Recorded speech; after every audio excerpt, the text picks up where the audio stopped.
पहिलं तर खूप विचारपूर्वक आपल्या सगळ्यांच्या माध्यमातून सगळ्यांना आवाहन करतो की प्रमाण वाढत चाललं आहे की नाही, नक्की चिंताजनक आहे की नाही, नक्की, पण 70 लाख लोकसंख्येचं शहर हे जवळजवळ आता गेलं कामातून.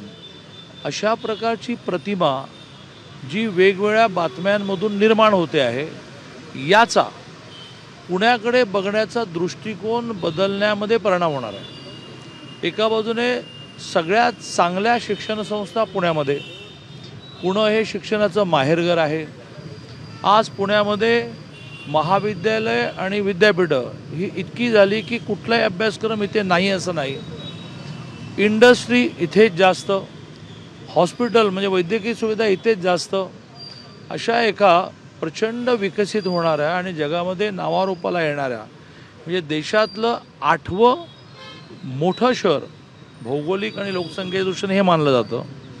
कुठेतरी ह्या अतिशय मोठमोठ्या बातम्या, पुन्हा एकदा मी हे पहिलं करेक्ट करेन की म्हणजे चिंताजनक नाही का, आहे. म्हणजे सगळ्यांनी म्हणून प्रयत्न केले पाहिजेत की नाही, केले पाहिजेत. पण प्रतिमा जी 70 लाख लोकसंख्येच्या शहराची आपण अशी करतो आहोत की आता हे एखाद्या जगातल्या व्यसनामुळे पूर्ण वाया गेलेल्या शहरामधलं एक शहर झालं की काय. महाराष्ट्रातील सर्व बातम्यांचे विश्वासार्ह व्यासपीठ. सकाळच्या सर्व सोशल मीडिया प्लॅटफॉर्मला लाईक, फॉलो आणि सबस्क्राईब करा. तसंच सर्व नोटिफिकेशनसाठी बेल आयकॉन प्रेस करायला विसरू नका.